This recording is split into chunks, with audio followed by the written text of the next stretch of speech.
नमस्कार दोस्तों, स्वागत है आपका हमारे चैनल पर। दोस्तों, अगर कहानी पसंद आए तो चैनल को सब्सक्राइब जरूर करें और वीडियो को लाइक जरूर करें। महात्मा बुद्ध एक गांव में प्रवचन सुना रहे थे। उन्होंने पास हुए लोगों के समीप अपनी मधुर वाणी से सभी को संबोधित करते हुए बताया कि हर किसी मनुष्य को धरती माँ की तरह सहनशील तथा क्षमाशील होना चाहिए। क्रोध मानव का ऐसा शत्रु है जो दूसरों को तो हानि पहुंचाएगा, साथ में खुद भी उससे नहीं बच पाएगा। इसलिए क्रोध, ईर्ष्या मानव की सबसे बड़े शत्रु है। सभा में सभी लोग शांति से उनकी बात को ध्यानपूर्वक सुन रहे थे। तभी वहां उस सभा में एक अति क्रोधी व्यक्ति भी उपस्थित था। वह पहले तो उनकी बात सुनता रहा, फिर वह अचानक महात्मा जी से क्रोधित होकर बोला। बोलते समय उसका आंखें खून के समान लाल हो रही थी। उसने बोला कि तुम ढोंगी हो, यहाँ बैठकर लोगों को बेवकूफ़ बना रहे हो। ये जो भी तुम कुछ कह रहे हो ना, इसको सचमुच करना बहुत मुश्किल है। समझे, तुम्हारी इन बातों का कोई मतलब नहीं है। ये सब बातें कोई मायने नहीं रखती असल जिंदगी में। कहानी सुनाना बंद करो धूर्त महात्मा, और जहाँ से आए हो वहीं चले जाओ। ऐसे कठोर वचन सुनकर भी महात्मा जी ने उस क्रोधी पुरुष का कोई विरोध नहीं किया और न ही उसकी बातों पर कोई भी प्रतिक्रिया दी। वह शांत रहे और अपना काम करते रहे, जिससे वह पुरुष और भी क्रोधित हो गया। उसकी समझ नहीं आया वह क्या करे। तब उस पुरुष ने महात्मा जी के मुंह पर थूक कर चला गया।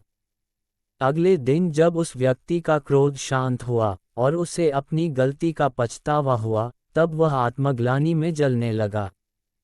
और फिर उसने सोचा कि उस महात्मा से मुझे माफ़ी मांगनी चाहिए। वह महात्मा जी की खोज में उसी स्थान पर गया जहां महात्मा जी कल प्रवचन दे रहे थे। लेकिन महात्मा जी वहां कहाँ मिलने वाले थे। वह तो अपने शिष्यों के साथ अन्य किसी गांव की यात्रा पर निकल पड़े। वह पुरुष सब लोगों से महात्मा जी के बारे में पूछता उस स्थान पर पहुंच गया जहां की महात्मा जी प्रवचन कर रहे थे। तब उस पुरुष को महात्मा जी के शिष्यों ने उसे उनके पास जाने से रोका, लेकिन महात्मा जी ने अपने शिष्यों को आदेश दिया कि आने दे उस पुरुष को। तब वह पुरुष महात्मा जी के चरणों पर गिर गया, उनसे बोला, मुझे क्षमा कीजिए महाराज। उसने महात्मा जी से पूछा, क्या आप भूल गए हो कि मैं वही जिसने कल आपका इतना अपमान किया था? मैं अपने दुष्ट कृत्य की आपसे माफ़ी मांगता हूँ। तब महात्मा जी ने बड़े शालीनता से उस पुरुष से बोले कि कौन सी बात? तब उस पुरुष ने बड़ी हैरानी से महात्मा जी की ओर देखा। महात्मा जी बोले कि मैं तो बीती बातें वही छोड़ आया, क्योंकि बीता हुआ कल कभी वापस लौट कर नहीं आता। इसलिए बीती हुए बातों की वजह से आज और अपना आने वाला कल नहीं बिगड़ना चाहिए। जो हो गया सो हो गया। तुम्हें अपनी भूल का एहसास हुआ, यही सबसे बड़ी बात है। तुम अपनी गलती को मान लिए, सो तुम अब निर्मल हो गए हो। इसलिए कोई भी ग्लानि अपने मन में नहीं रखो। अपने आने वाले कल के बारे में विचार करो और उसे सुधारने का प्रयास करो।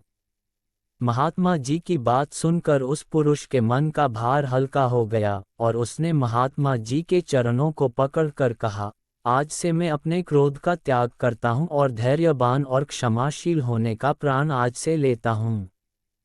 तो दोस्तों, हमें इस कहानी से यह प्रेरणा मिलती है कि यदि अपने बीते हुए कल की गलती को लेकर हमें वर्तमान में उसका पछतावा न कर, उस गलती को हमें अपने भविष्य में कभी नहीं करना चाहिए, क्योंकि दोस्तों, बीता हुआ कल कभी लौट कर वापस नहीं आता। तो अगर आपको महात्मा गौतम बुद्ध की इस कहानी से कुछ सीखने को मिला हो तो अपने दोस्तों के साथ इसे जरूर शेयर करें और साथ ही हमारे चैनल को सब्सक्राइब जरूर करें।